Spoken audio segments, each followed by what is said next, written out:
এবাহৰ ভোগালীলৈ মাজত মাত্ৰ কেইটামান দিন বাকী। ইতিমধ্যে সমগ্ৰ ৰাজ্যত ভোগালীক আদৰাৰ ব্যাপক প্ৰস্তুতি চলিছে।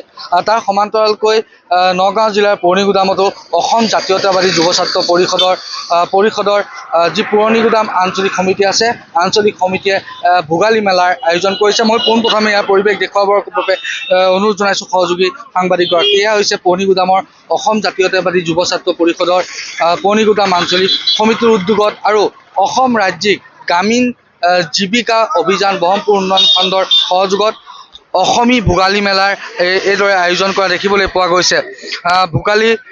হেঁপাহৰ ভোগালী বিহুলৈ মাজত মাথো কেইটামান দিন বাকী। ৰাজ্যৰ সমান্তৰালকৈ পুৰণিগুদামতো দেখিবলৈ পোৱা গৈছে অসমী ভোগালী মেলা। ইয়াত অসম জাতীয়তাবাদী যুৱ ছাত্ৰ পৰিষদৰ কিছু সদস্য আছে, তেওঁলোকৰ পৰা কিছু কথা জানিবলৈ চেষ্টা কৰিম। হয়, পোনপ্ৰথমবাৰৰ বাবে পুৰণিগুদামত আয়োজন কৰিছে আপোনালোকে অসমী ভোগালী মেলা, কি ক'ব? হয়, পোনপ্ৰথমে আমি অসম জাতীয়তাবাদী যুৱ ছাত্ৰ পৰিষদ পুৰণিগুদাম আঞ্চলিক সমিতিৰ তৰফৰ পৰা সমূহ অসমবাসী ৰাইজলৈ ভোগালী বিহুৰ আন্তৰিক শুভেচ্ছা জ্ঞাপন কৰিছোঁ।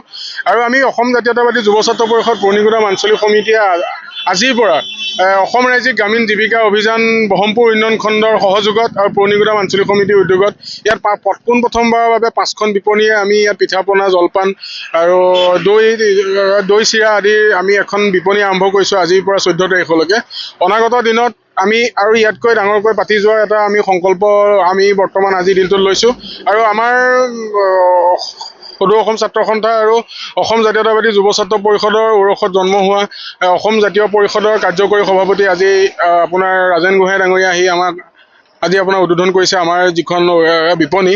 তেখেতকো আমি ধন্যবাদ আৰু কৃতজ্ঞতা জ্ঞাপন কৰিছোঁ। আৰু পুৰণিগুদামৰ লগতে চামগুৰিবাসীক আমি সকলোকে অনুৰোধ জনাইছোঁ যাতে আমি যিখন বিপণী আৰম্ভ কৰিছোঁ সেই বিপণীখনলৈ আহক। ইয়াৰ পৰা ভোগালী বিহুৰ উপলক্ষে আপোনালোকৰ যিখিনি সা সঁজুলি হওক বা লাড়ু পিঠা আছে সকলোৱে ক্ৰয় কৰিবৰ বাবে আমি অনুৰোধ জনাইছোঁ। ধন্যবাদ। হয়, এয়া আছিল এগৰাকী অসম জাতীয়তাবাদী যুৱ ছাত্ৰ পৰিষদৰ সদস্য।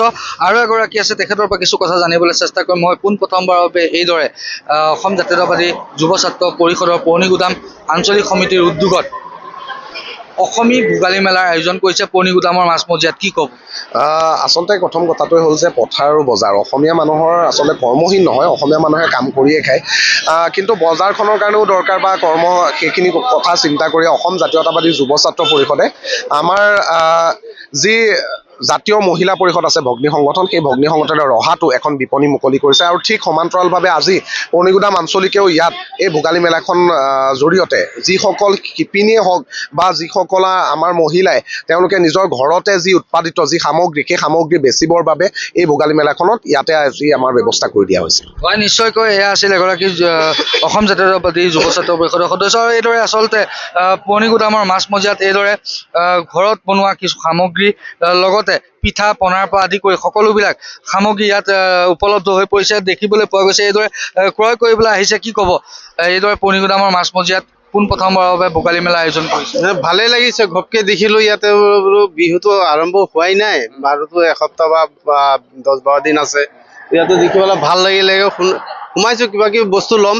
ঘৰত ল'ৰা ছোৱালীবিলাক আছে, মাইকী মানুহ আছে, ভাল লাগিছে। চবকে বিহুৰ শুভেচ্ছা জনালোঁ। ঠিক আছে। এয়া এখন বিপণীখনৰ মই পৰিৱেশ দেখুৱাইছোঁ। আচলতে ইয়াত ভজা চাউলৰ পৰা আদি কৰি পিঠাগুড়ি, লাড়ু, পিঠা সকলোখিনি ইয়াত উপলব্ধ। আৰু এইদৰে পুৰণিগুদামৰ মাজমজিয়াত পোনপ্ৰথমবাৰৰ বাবে এইদৰে বিপণী খোলা দেখিবলৈ পোৱা গৈছে। অসম জাতীয়তাবাদী যুৱ ছাত্ৰ পৰিষদৰ উদ্যোগত আচলতে এইদৰে পোনপ্ৰথমবাৰৰ বাবে যি অসমী ভোগালী মেলা আয়োজন কৰিছে। বাইদেউ এগৰাকী আছে, বাইদেউৰ পৰা জানিবলৈ বিচাৰিম, আপুনি কি বস্তু আনিছে? মই মৰাপাটৰ সামগ্ৰী বনাওঁ। হয়, মোৰ তাত বেগ আছে, লেডিজ পাৰ্চ, বেগ, তেনেকৈ আপোনাৰ দিওঁ। কেনেকুৱা লাগিছে পোনপ্ৰথমবাৰৰ বাবে? ভাল লাগিছে।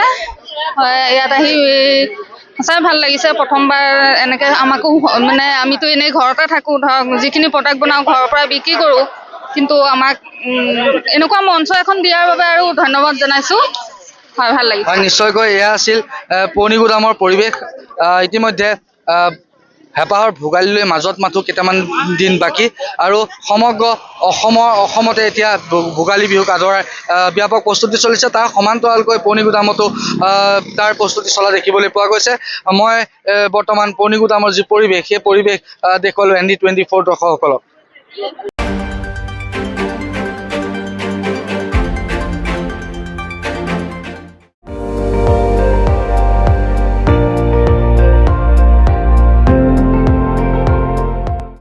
আপুনি চাই আছে ND24 সৰ্বশ্ৰেষ্ঠ নহয় সৰ্বোত্তমৰ দৌৰত।